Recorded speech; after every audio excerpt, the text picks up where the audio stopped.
धुळे ग्रामीणचे आमदार कुणाल पाटील यांच्या विशेष प्रयत्नातून मंजूर करण्यात आलेल्या विविध विकास कामांचे तालुक्यातील विंचूर येथे मंगळवार दिनांक 23 जुलै रोजी आमदार पाटील यांच्या हस्ते लोकार्पण व भूमिपूजन करण्यात आले। कार्यक्रमाचे अध्यक्षस्थान ज्येष्ठ नेते माजी जिल्हा परिषद सदस्य साहेबराव खैरनार होते। आमदार कुणाल पाटील यांनी सांगितले की महाविकास आघाडीचे सरकार असताना सर्वात जास्त निधी मंजूर करता आला, निवडणुकीत दिलेला शब्द पूर्ण करता आला, याचे खरे समाधान मिळते। म्हणूनच आज मतदारसंघात सर्वसामान्य जनतेत प्रचंड प्रतिसाद मिळत असतो। येणारा काळ महाराष्ट्राच्या राजकारणाला कलाटणी देणारा असेल। राज्यात महाविकास आघाडीची सत्ता निश्चित येणार आहे।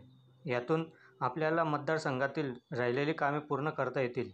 त्यामुळे जनतेने विकासाच्या पाठीमागे खंबीरपणे उभे राहावे असे आवाहन याप्रसंगी आमदार कुणाल पाटील यांनी केले। या प्रसंगी आमदार कुणाल पाटील यांच्यासोबत माजी जिल्हा परिषद सदस्य साहेबराव खैरनार, बाजार समितीचे सभापती बाजीराव पाटील, माजी सभापती गुलाबराव कोतेकर, माजी पंचायत समिती सभापती भगवान गर्दे, खरेदी विक्री संघाचे चेअरमन लहू पाटील, सरपंच जो प्रेरणा प्रदीप खैरनार, संचालक पंढरीलाल पाटील, बाजार समितीचे संचालक विशाल सैंदाने, माजी पंचायत समिती उपसभापती देवीदास माळी, पंचायत समिती सदस्य दीपक कोतेकर, बाजार समितीचे संचालक ऋषिकेश ठाकरे, योगेश साळुंके, बापू खैरनार, विलास चौधरी, दिनकर पाटील, मधुकर पाटील, संतोष राजपूत, डॉक्टर संदीप पाटील, साहेबराव पाटील, चोडामन मराठे, पांडुरंग मोरे, उत्तम सिंग राजपूत, डॉक्टर दत्तात्रय परदेशी, सुभाष बोरसे, गोरख खैरनार, जनार्दन देसले, मांगूलाल सजन बोरसे, चेअरमन शशिकांत देसले, शिवाजी बोरसे, उपसरपंच डॉक्टर अशोक पगारे यासह आदी मान्यवर ग्रामस्थ मोठ्या संख्येने उपस्थित होते। 40 वर्षामध्ये झालंय तर लोकांच्या सुद्धा अपेक्षा आपल्याकडून भरपूर असणार आहे आणि म्हणून 14 नंतर मी फक्त एक विचार केला, डोळ्यासमोर विचार करत राहिलो आणि जेव्हा जेव्हा कोणत्याही गावातल्या लोक माझ्याकडे काम घेऊन आले, मग ते सार्वजनिक असो किंवा वैयक्तिक असो, मी फक्त एकच मनामध्ये विचार केला की ह्या जागेवरती जर दाजीसाहेब असते तर त्यांनी काय केलं असतं तेच आपण करायचं। साहेबांनी दाखवलेला रस्ता आपण त्या ठिकाणी घेतला आणि आज या ठिकाणी आणि म्हणून मनाला समाधान वाटतं की मी आता विधानसभेची निवडणूक येणार आहे। मागच्या आठवड्यामध्ये आप्पा विधानसभेचं अधिवेशन चालू होतं।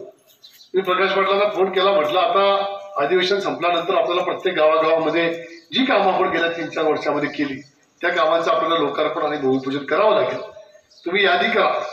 तर यादी जेव्हा केली तेव्हा प्रत्येक गावामध्ये कमीत कमी 50, 60, 70, 80 लाखाची कामं ही प्रत्येक गावामध्ये आपण केलेली आहेत आणि मागच्या पंचवार्षिकमध्ये जी काही पूल आणि जे काही रस्ते त्या ठिकाणी आम्हाला सांगितले गेले त्याच्यापैकी 80-90% कामं ही आम्ही त्या ठिकाणी मार्गी लावलेले आहेत, याचा मला सार्थ अभिमान आहे। आणि त्यामुळे आज बरीच मोठी कामांची यादी या ठिकाणी आपण वाचून दाखवली। पाणी पुरवठा योजना एवढी मोठी, जवळपास 3.5 कोटी रुपयाची पाणी पुरवठा योजने, 4.5 कोटी रुपयाचा हा पूल त्या ठिकाणी झाला।